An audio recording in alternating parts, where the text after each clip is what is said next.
we have discussed about the medieval history topic related to attack on India, जिसमें अपन first ruler Mahmud Ghazni को पढ़ेंगे and then second Mohammad Ghori, third पढ़ेंगे तिमूर को, फिर नसीरुद्दीन, उसके बाद अहमद शाह। ओके, फर्स्ट अपन देखते हैं महमूद गजनी को।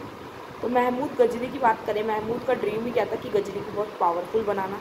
ओके, उसके बाद इसने क्या किया, इसका ड्रीम था कि डेवलप करना इस्लामिक स्टेट को, और इसका सेकंड क्या था कि ये अपनी आर्मी को पावरफुल बनाना चाहता था। ओके, इसका ड्रीम क्या था, और गजनी की ये गजनी जो था उसको लार्जेस्ट किंगडम बनाना चाहता था, और अपनी आर्मी, इसलिए वो अपनी आर्मी को पावरफुल बनाना चाहता था।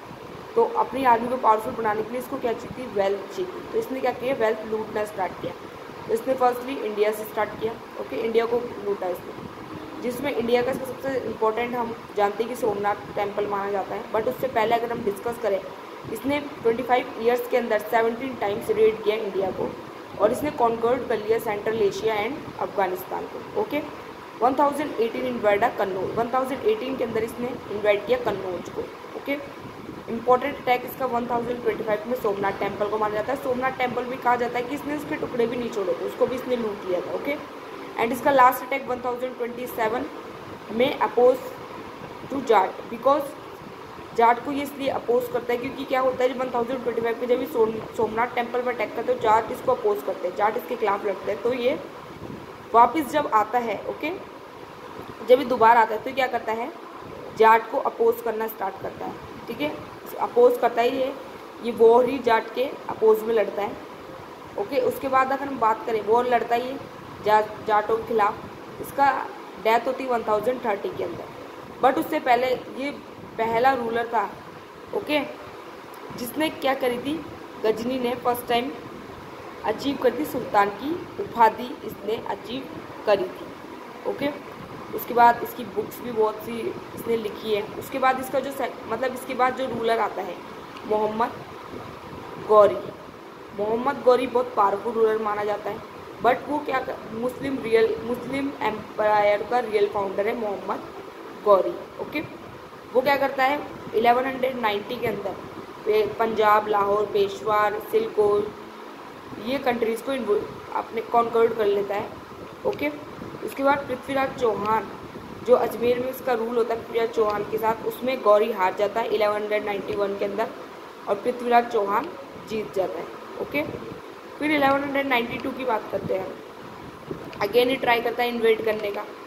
सेकंड बैटल ऑफ तराइन जो होता है, गौरी डिफीट करता है पृथ्वीराज को, गौरी जीत जाता है पृथ्वीराज से। पृथ्वीराज जबकि हेल्प भी लेता है नॉर्दर्न इंडिया की, इतनी आर्मी होने के बाद भी पृथ्वीराज के बाद वो गौरी से हार जाता है। ओके, फिर गौरी अपना किंगडम कुतुबुद्दीन ऐबक को संभाल कर चला जाता है। ठीक है, चारों ओर टर्किश रूल फैल जाता है, फिर गौरी वापस आता है। इसके बाद बैटल ऑफ कन्नौज की बात करें, बैटल ऑफ कन्नौज में जयचंद हार गया था और गौरी जो है जीत गया था। ठीक है, यह है मोहम्मद गौरी की अगर हम बात करते हैं battle of Kannauj. Okay, battle of Kannauj की अगर हम बात करते हैं, उसमें क्या होता है ना, उसमें जयचंद हार जाता है और गौरी जीत जाता है। और ये वेल्थ को ब्लंडर किया इसने बहुत ज़्यादा, और है ना इसकी वजह से बहुत ज़्यादा जो बच्चे हैं, वुमेन्स हैं, इनको भी बहुत ज़्यादा स्ट्रगल फेस करना पड़ता है। ठीक है, फिर तुर्किश रूल जो है स्पेल्ड हो जाता है हर जगह, गंगा यमुना की बात करें, बंगाल, बिहार, हर जगह तुर्किश रूल फैल जाते हैं, क्योंकि इसके अलावा कोई रूलर बचता नहीं।